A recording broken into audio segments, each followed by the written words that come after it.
CNBC आवाज Motilal Oswal studios में आपका स्वागत है। नमस्कार, मैं हूं आपके साथ आशीष चतुर्वेदी और आप देख रहे हैं खिलाड़ी नंबर 1। नए हफ्ते की शुरुआत है। मार्केट्स हैं थोड़े से कमज़ोर और इनफैक्ट ग्लोबल संकेत में देखें तो ऐसा कुछ ख़राब नहीं है, लेकिन फिर भी उसके बाद भी आप देखें तो निफ्टी में लगातार गिरावट देखने को मिल रही है। दिन के निचले स्तर से अब ज़्यादा दूर नहीं है। 123-24 अंकों की गिरावट यहाँ पर आपको नजर आएगी। बैंकिंग स्टॉक में वीकनेस थोड़ी सी ज़्यादा हावी हो रही है, तकरीबन 300 अंक यानी आधे प्रतिशत की गिरावट यहाँ पर नजर आ रही है। हालांकि डे लो से थोड़ी सी रिकवरी का प्रयास यहाँ पर आपको निफ्टी बैंक पर नजर आएगा, लेकिन जहाँ से खुले थे वहाँ से लुढ़के ही हैं। निफ्टी बैंक का हालचाल आपके सामने। मिड कैप और स्मॉल कैप बता रहे हैं थोड़ी सी चॉपीनेस है, लेकिन डायरेक्शन है नेगेटिव। थोड़ी सी गिरावट देखने को मिल रही है 160 अंक नीचे। और स्मॉल कैप्स की बात करें तो कंपैरेटिवली थोड़ा सा बेटर है, रेजिलियंस है। लाल से हरे निशान के बीच में झूलता हुआ स्मॉल कैप इंडिसेस बिल्कुल फ्लैट है। और इसी के चलते आप देख रहे हैं कि जो एडवांस और डिक्लाइन के आंकड़े ये आपको बता रहे हैं कि आज जो गिरने वाले शेयर है इनकी संख्या थोड़ी सी अधिक है। 1782 है इससे, जहाँ पर गिरावट 1265 जहाँ पर देखने को मिल रही है खरीदारी। अब समझ लेते हैं कि पूरे मार्केट में जो सेक्टर स्पेसिफिक एक्शन है वो आपसे क्या कह रहा है। तो इंडिया विक्स पर ध्यान रखिएगा, ये 3-3.5% ऊपर है, लेकिन 11.66 के स्तर पर है। ठीक है, इतने की तो हमें अब आदत हो चुकी है। निफ्टी एनर्जी की पैक मिक्स्ड है, लेकिन with the negative bias. Capital markets में गिरावट देखने को मिल रही है क्योंकि जेफरीज का डाउनग्रेड आपको बीएसई पर देखने को मिला है। पीएसयू बैंक्स में गिरावट ज़्यादा, 1.25% से ज़्यादा की गिरावट है। आईटी कमज़ोर है, ऑलमोस्ट 2%। ऑटो बिल्कुल फ्लैट चल रहा है। कैपिटल गुड्स यहाँ पर ज़रूर आपको थोड़ी खरीदारी देखने को मिल रही है। रियल्टी में गिरावट है। एफएमसीजी 1% कमज़ोर। फाइनेंशियल्स में आधे प्रतिशत की गिरावट। निफ्टी बैंक की बात हमने की। और निफ्टी मेटल यहाँ पर फोकस रखिएगा, बिल्कुल फ्लैट है, लेकिन हरे निशान में हिंदुस्तान कॉपर खास स्टॉक है। 4-4.5% की तेज़ी यहाँ पर आपको नजर आएगी। फार्मा पैक यहाँ पर भी आप देखें तो गिरावट ही नजर आ रही है। यानी पूरी स्क्रीन पर अगर आप देखें तो सिर्फ एक कैपिटल गुड्स है, डिफेंस हो गया, मेटल हो गया, यहाँ पर आपको थोड़ी बहुत खरीदारी देखने को मिल रही है। बाकी ज़्यादातर सेक्टर्स में सिर्फ और सिर्फ गिरावट का एक्शन ही आपको नजर आएगा। एक बार के लिए समझा देता हूं कि निफ्टी के कंपोनेंट्स क्या कह रहे हैं, कितने शेयरों में खरीदारी, कितनों में गिरावट। तो टाइटन ये बेचारा देखिए टॉप गेनर है, लेकिन दे रहा है केवल 3 अंक। इनसे क्या होगा। हिंडाल्को 3 अंक है, मारुति 2.5 अंक है, एचडीएफसी लाइक 2 अंक है, कोई फ़ायदा नहीं। वहीं गिरने में इन्फोसिस 18 अंकों का दबाव बना रहा है। रिलायंस नीचे है, आईसीआईसीआई बैंक नीचे, स्टेट बैंक ऑफ इंडिया यहाँ पर भी आप देखें तो गिरावट के साथ ही आपको कामकाज नजर आएगा। यानी निफ्टी की स्थिति तो सही नहीं है। बैंक निफ्टी की बात करते हैं और बैंक निफ्टी में फेडरल बैंक है, एक्सिस बैंक है, कोटक महिंद्रा बैंक और येस बैंक, ये 18-20 अंकों का कंट्रीब्यूशन दे रहे हैं। लेकिन इन सभी के सामने देखिए अकेला आईसीआईसीआई बैंक 100 अंकों से ज़्यादा का ड्रैग दे रहा है। State bank of India again ये भी 100 अंक है। इंडसइंड बैंक 35 अंक, बैंक ऑफ बड़ौदा 26 अंक। गिरने वाले जो शेयर हैं मार्केट में हावी होते हुए नजर आ रहे हैं और इसी के चलते आप देख रहे हैं कि अक्रॉस इंडस्ट्रीज, चाहे small cap, mid cap, Nifty, bank Nifty, सिर्फ और सिर्फ आपको गिरावट ही नजर आएगी। लेकिन हफ्ते की शुरुआत हो रही है, ऐसे में हमारे साथ जुड़ रहे हैं मार्केट के 3 खिलाड़ी, 3 एक्सपर्ट्स हमारे साथ जुड़ रहे हैं। शो में करिए स्वागत। सबसे पहले wavstrategy.com के आशीष कयाल, रिसर्च एनालिस्ट अनुज गुप्ता और मेरे असद शेरखान के मुतु सिलवरा अजय में हमारे साथ। आप तीनों को नमस्कार, शो में स्वागत है। और क्योंकि हफ्ते की शुरुआत हो रही है ना, तो पहले एक बार के लिए मैं रणनीति समझ लेता हूँ कि इस हफ्ते क्या फोकस रहेगा, कैसे ट्रेड्स आइडेंटिफाई करने हैं, क्या बिकवाली करेंगे, खरीदारी करेंगे, सब थोड़ा सा दर्शकों को समझाइए। आशीष कयाल जी, आप ही के साथ शुरुआत करें सर। क्या स्ट्रैटेजी है सर इस हफ्ते के लिए? नमस्कार। और देखिए सभी दर्शकों को भी दिन की बहुत शुभकामनाएं। ओवरऑल जो रुझान पिछले 10 दिन से है वो ये है कि मार्केट निफ्टी जो है वो प्रीवियस हाई के ऊपर बंद नहीं कर पाया, तो दबाव बना हुआ है शॉर्ट टर्म में। लेकिन मेरे ख्याल से ये जो फॉल है ये टेम्पररी होना चाहिए और यहाँ से अगर बाजार में वापस से ऊपर 24,340 का आंकड़ा ब्रेक होता है तो एक पॉजिटिव मोमेंटम बन सकता है। ऐसे में चलते हुए चुनिंदा स्टॉक्स पे बाय करने की राय होगी, क्योंकि ओवरऑल जो रुझान है मेरे ख्याल से थोड़ा ओवरसोल्ड हो चुका है। लेकिन बाइंग अभी अवेटेड है। मोमेंटम मार्केट में कोई भी डायरेक्शन में नहीं बन रहा है, वो हम क्लियरली देख सकते हैं। और अगर आप ऑप्शंस की बात करें तो ऑप्शंस के प्रीमियम भी काफी कम हो चुके हैं। इसका मतलब मार्केट एक रेंज में है और ज्यादा प्रेशर बनता हुआ नजर नहीं आ रहा है। अगर 24,200 के नीचे बंद होता है तो थोड़ी सी गड़बड़ हो सकती है, लेकिन मेरे ख्याल से रेंज बाउंड मार्केट रह सकता है। ऊपर में 340 ब्रेक करना बहुत इंपॉर्टेंट है निफ्टी के लिए। 340 ये स्तर है, ये ब्रेक करेगा तभी मज़ा आएगा। फिलहाल के लिए देखें तो वही हमारा फोकस ही रहता है, फंडा ही यही है कि स्टॉक स्पेसिफिक एक्शन है, यहाँ पर फोकस रखेंगे। अनुज जी गुड मॉर्निंग, क्या करेंगे सर इस हफ्ते? Good morning sir. देखिए, मार्केट टोटली इंटरनेशनल क्यूज की वजह से ट्रेड कर रहा है और हम देख रहे हैं कि लगातार करीबन ये 7वां सेशन है जब मार्केट एक लोअर टॉप लोअर बॉटम बना रहा है। हालांकि 24,200 एक अच्छा सपोर्ट जोन है, तो मुझे लगता है कि वहां से मार्केट में बाउंस बैक आना चाहिए। हालांकि 24,350 भी एक रेजिस्टेंस के तौर पे है, जहां पर हम देख रहे हैं कि मार्केट नहीं सस्टेन कर पा रहा है और लगातार भाव नीचे आते हुए नजर आ रहे हैं। तो मुझे लगता है कि थोड़ा सा मार्केट को वेट एंड वॉच करने की जरूरत है, क्योंकि मुझे लगता है कि डोमेस्टिकली कारण को इतने खराब नहीं है। केवल इंटरनेशनल क्यूज की वजह से लास्ट वीक जो यूएस के डेटा आए थे, उसकी वजह से इंटरनेशनल मार्केट ने रिएक्ट किया है, जिसकी इम्पैक्ट हम इंडियन मार्केट में आता हुआ देख रहे हैं। हालांकि एफआईएस की खरीदारी हमने पिछले हफ्ते जमकर देखी थी, तो मुझे लगता है कि मार्केट में आपको एक शॉर्ट कवरिंग देखने को मिल सकती है। तो थोड़ा वेट करना चाहिए। सपोर्ट के आसपास आई थिंक खरीदारी का ट्रेड देखने को मिल सकते हैं। थोड़े से सेकंड हाफ में उम्मीद है कि रिकवरी यहाँ से आपको देखने को मिल सकती है। आप चलते हैं मुथु सेल्वराज जैम के पास। सर नमस्कार, क्या हालचाल, क्या है इस हफ्ते के लिए रणनीति सर? क्या कोई खास विशेष strategy? Strategies are remain good morning all panelists.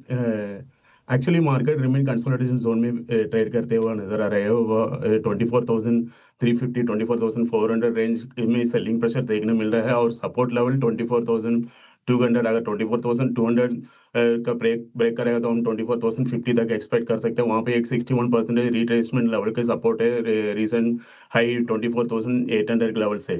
तो मेरा ख्याल से ये रेंज रिमेन कंटिन्यू हो सकता है।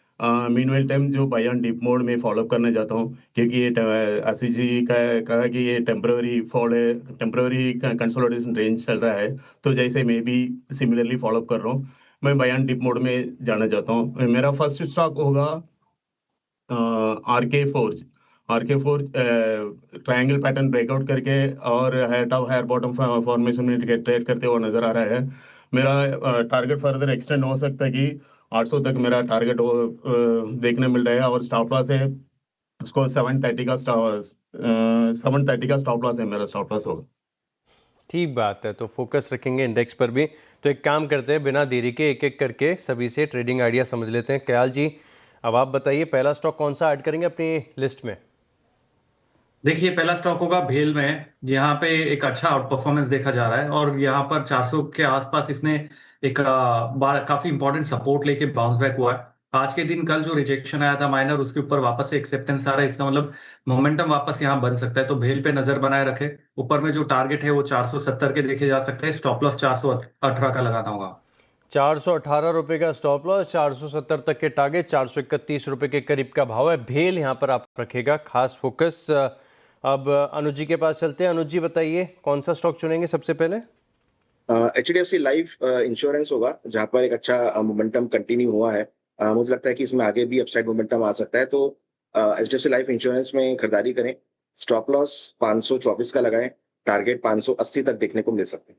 580 तक के टारगेट्स यहाँ पर देखने को मिल सकते हैं। 524 रुपये का होगा स्टॉप लॉस। HDFC लाइफ, इसका जिक्र अभी हमने इंडेक्स के चेक में भी किया था। फोकस यहाँ पर रहेगा। मुथु सेल्वराज जी, पहला धमाकेदार आइडिया आपकी लिस्ट में।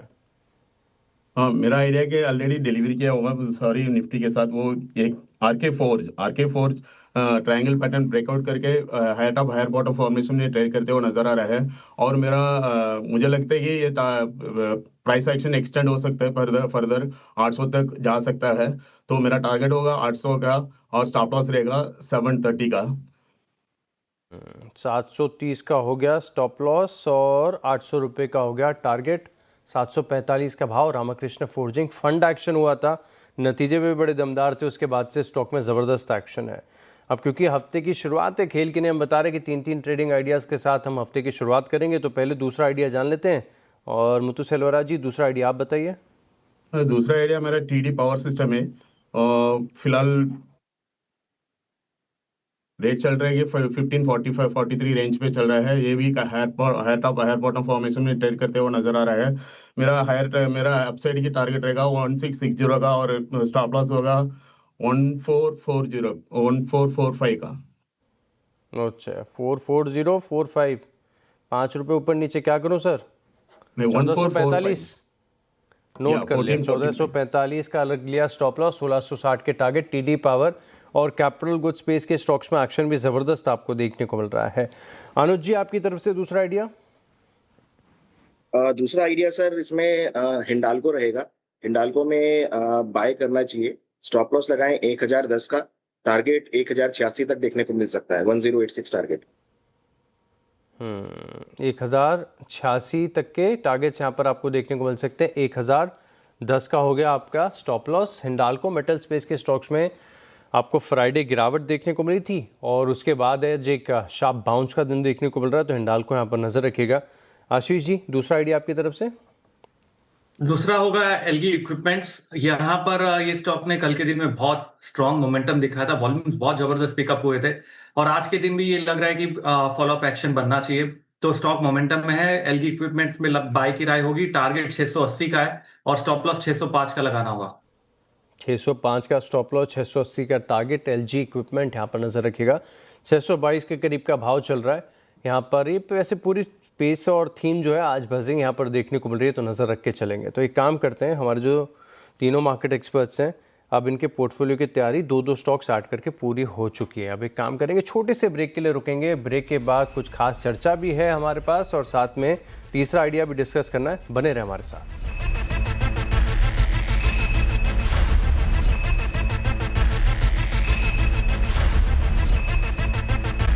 चलिए, ब्रेक के बाद आपका स्वागत है। 2-2 आइडियाज़ हमारे तीनों मार्केट एक्सपर्ट्स के पोर्टफोलियो में शामिल हो चुके हैं। अब एक काम करते हैं, तीसरा और फाइनल आइडिया जो है आज के लिए उसे शामिल कर लेते हैं। और तीसरा आइडिया, अनुज जी आप पहले बताइए कौन सा स्टॉक ऐड करेंगे अपनी लिस्ट में? देखिए, बीईएल हमने यहाँ पर चुना है। यहाँ पर खरीदारी का ट्रेड देखना चाहिए। 398 का स्टॉप लॉस लगाए, 435 तक के टारगेट आपको यहाँ देखने को मिल सकते हैं, तो बीईएल में खरीदारी की सलाह रही। अच्छा, स्टॉप लॉस कितना बताया सर आपने? टारगेट इसमें खरीदारी की सलाह रहेगी बीईएल में, टारगेट 435, 435। हाँ, और 398 का स्टॉप लॉस आपने बताया बीएल। और डिफेंस स्पेस के सभी स्टॉक्स में आप देखें ना, तो क्या ज़बरदस्त डिफेंस इलेक्ट्रॉनिक्स, एंसिलरी, सब में बड़े मूव यहाँ पर देखने को मिल रहे हैं। तो सेक्टर के साथ साथ बीएल स्टॉक को चुना है, देखेंगे क्या खास एक्शन यहाँ पर देखने को मिले। क्याल साहब, तीसरा आइडिया आपकी लिस्ट में?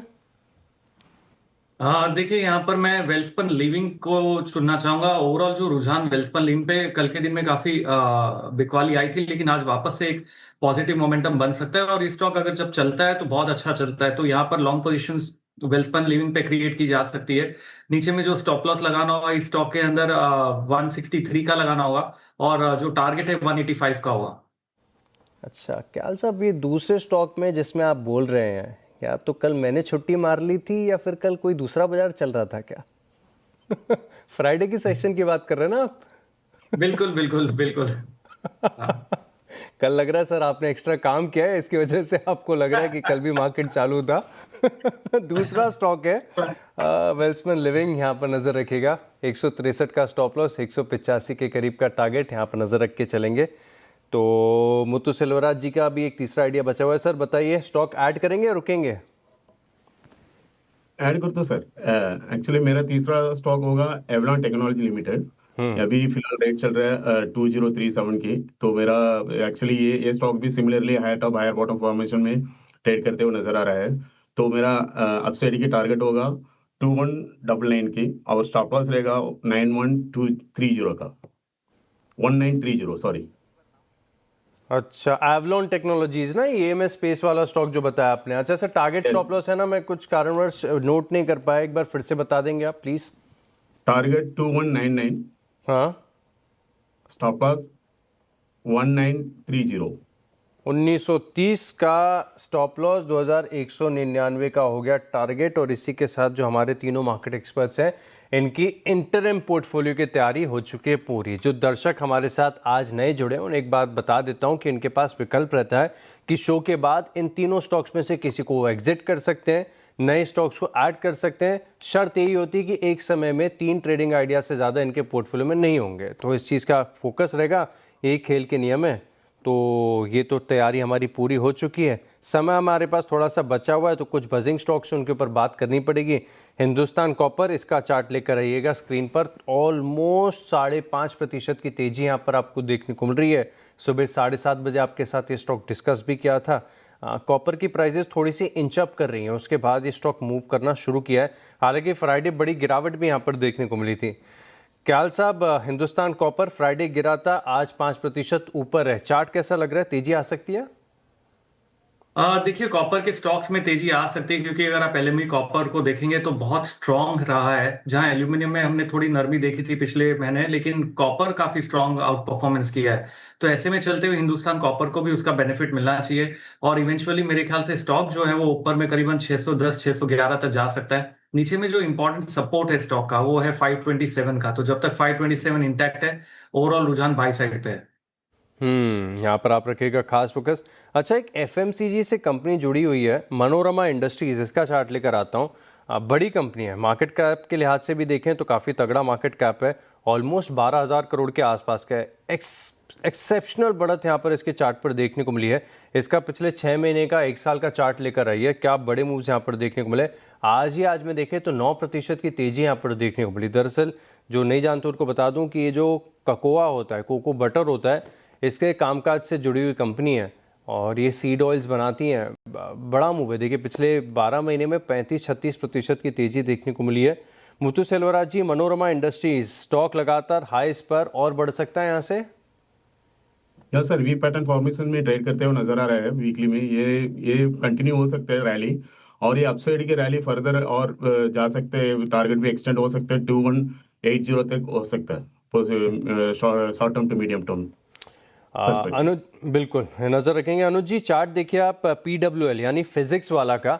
अच्छा, इसमें ना सिचुएशन बड़ी ट्रिकी हो गई, इसके नतीजे आए थे और नतीजों में तो बहुत बढ़िया शानदार समझ में आ रहा था कि टॉप लाइन की ग्रोथ आई है, एबिटा पिछले साल था उससे थोड़ा सा बेटर हो गया, घाटा भी घटा है पिछले साल के मुकाबले, और company one of a kind है लिस्टेड स्पेस में। अब PWL में क्या ना, मोदी जी ने जो भाषण दिया उसमें कहा कि सभी लोगों को जो हमारे युवा देश हैं उनको फ्री कोचिंग प्रोवाइड करेंगे, तो उसके बाद से लोगों को लगा कि यार इसके लिए तो ये नेगेटिव हो जाएगा, लेकिन स्टॉक ने बिल्कुल इन चीज़ों के ऊपर रिएक्ट नहीं किया, अर्निंग्स पर फोकस किया और बड़ा मूव दिया। अभी भी 7% की तेज़ी यहाँ पर देखने को मिल रही है।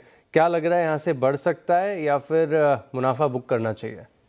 देखिए, अगर आप देखेंगे तो लास्ट वीक इसमें नेगेटिव क्लोजिंग था, करीबन 11% ये स्टॉक करेक्ट हुआ था। बट इस वीक में ओपनिंग इसने अच्छी दिखाई है, मगर इम्पॉर्टेंट है कि जो लास्ट वीक का हाई था 131 का, और उससे पहले का जो हाई था 133 का, और उससे पहले करीबन 130, तो 131 132 के ऊपर ही स्टॉक चलेगा तो ही आपको तेजी देखने को मिलेगी। अदरवाइज मुझे लगता है कि ये सेल ऑन राइज हो सकता है, क्योंकि पिछले अगर आप 5-6 हफ्तों से देखेंगे तो इसने कोई भी नया हाई नहीं बनाया है और लगातार ये लोज ही बनाता हुआ जा रहा है, तो स्ट्रक्चर थोड़ा वीक होता हुआ नजर आया है। हालांकि आज जरूर रिजल्ट्स की वजह से बाउंस बैक होता हुआ नजर आया, बट आई एम श्योर कि इसमें रैली कंटिन्यू होना मुश्किल है।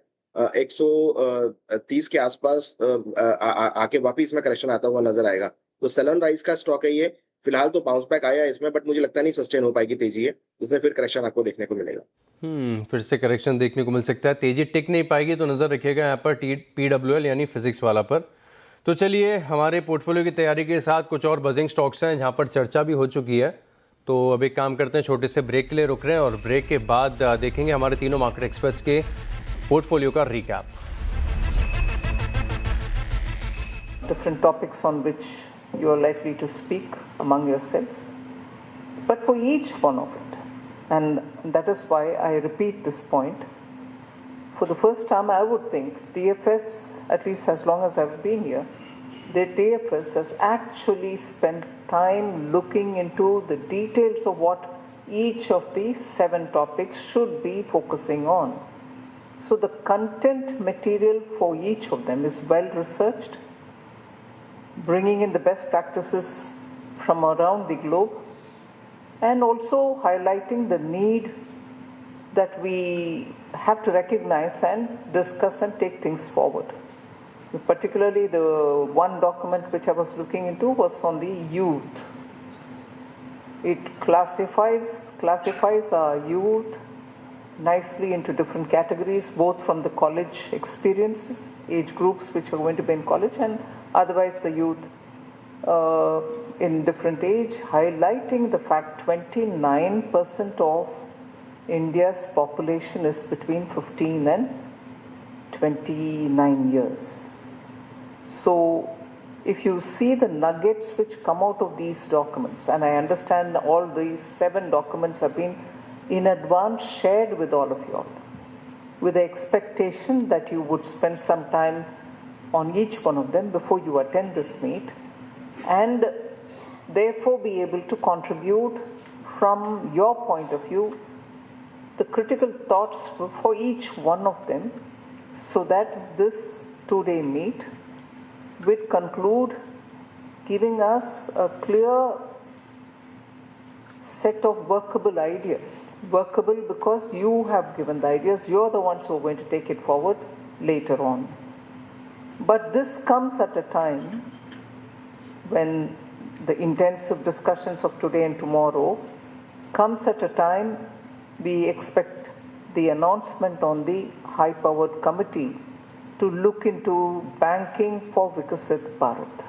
Sooner the committee will be announced, and the material that you are producing from today's discussion on the basis of a well-researched set of documents which have been shared with you in advance will